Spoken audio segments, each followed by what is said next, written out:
Russians took down another Russian helicopter.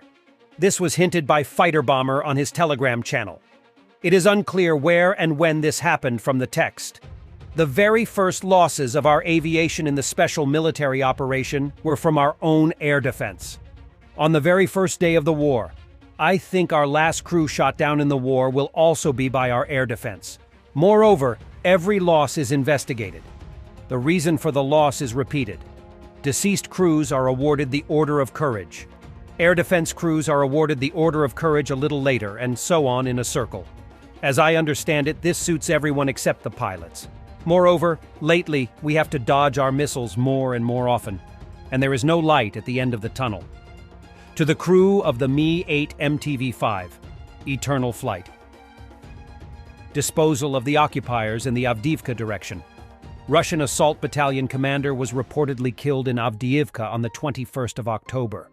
The note about this appeared on the Russian VK social network. It is unclear how he died, but he was the son of a Russian officer who went through Afghanistan. So the loss is significant, given his position as the battalion commander. In one battle, Mykolaiv paratroopers destroyed 5 tanks and 4 enemy infantry fighting vehicles. At dawn, the Russian occupiers began an assault on the positions of the Ukrainian defenders. To achieve the effect of complete surprise, the enemy used smoke.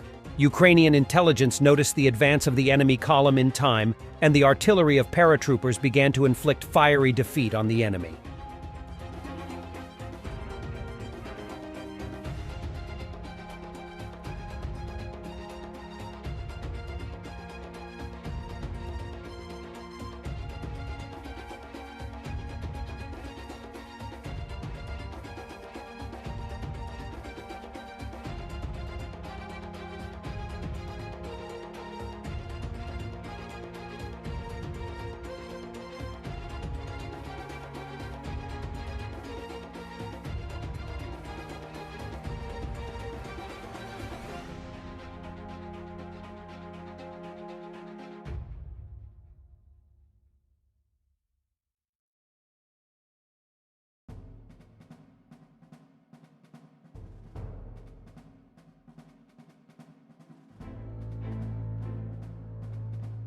Yevgeny Satanovsky, a Russian-based publicist who insulted Maria Zakharova after her comments on Israel, for which he was fired by Solovyev from his channel, continued his rants, this time going over Putin's potential successor, and insulted Medvedev.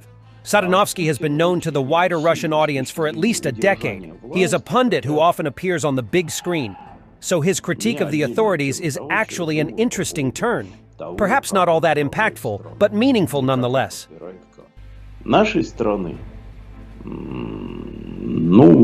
час X, возможность распада будет где-то в 30-е годы, потому что Путин не вечен, он стареет.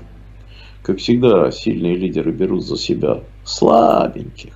А Путин очень сильный с точки зрения удержания власти, хотя у меня отдельная тема того, что я думаю по поводу того, как он управляет страной. И как он подбирает кадры. Ну, значит, из этих кадров он какое-нибудь мелкое, слабенькое дерьмо на свое место и поставит. Вон Медведев был пример. Life in Russia. From Kiev in 3 days to the conflict with a pregnant homeless woman for a place in a shelter in the Bilhorod People's Republic.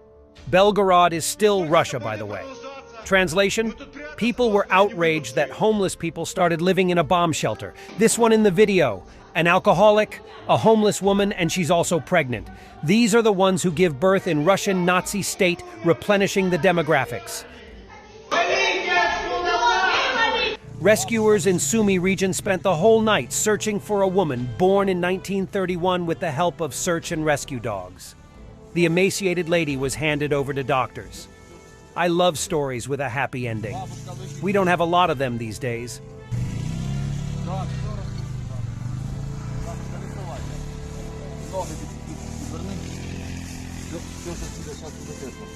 Ukrainian drone compilation.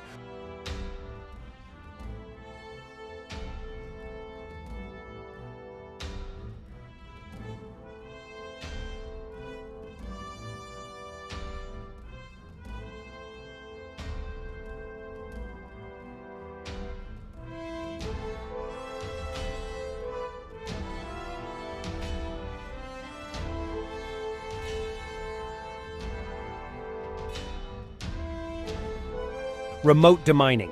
Ukrainian soldiers using an FPV drone blew up a stockpile of anti-tank mines.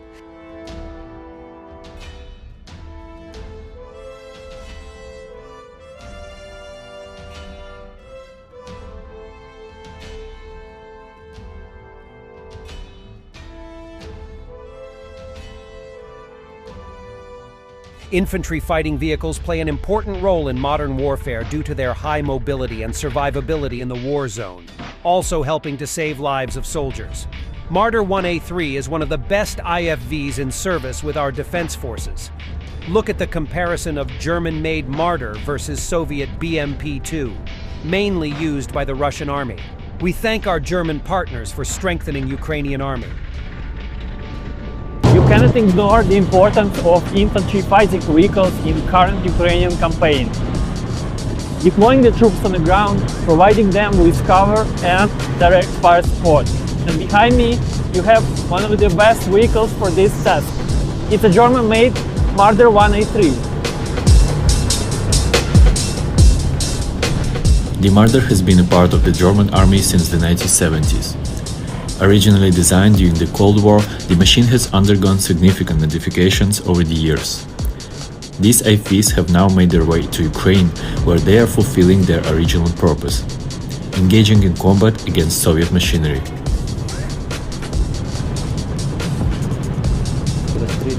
First, it quickly identifies the enemy. Secondly, it engages the enemy very quickly. Marders were provided to enhance the Ukrainian counteroffensive campaign. The real heroes are the infantry squads that storm the trenches. They require proper protection. The Marder's primary counterpart on the Ukrainian battlefield is the BMP-2, which is Russia's most commonly used IFV. Volodymyr, the gunner of the Marder, has experience on both of these vehicles. The Marder identifies and engages the enemy very quickly. In the same time, the BMP fires 15 to 16 shots. A Marder fires 150 to 200, and you actually have to hit the target first from the BMP because it does not have such advanced aiming mechanisms. But it's not only the rate of fire. When confronting the BMP-2, the Marder's 20mm armor-piercing rounds penetrate the hull of the BMP, whereas the enemy 30mm caliber gun cannot reach the infantry inside the Marder.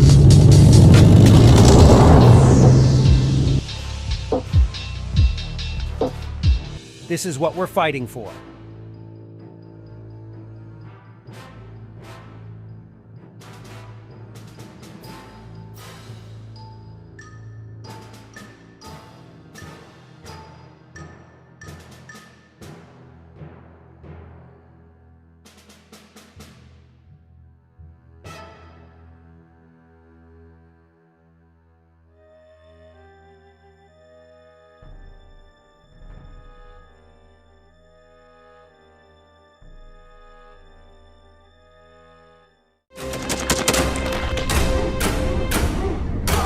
Thanks for watching and don't forget to subscribe.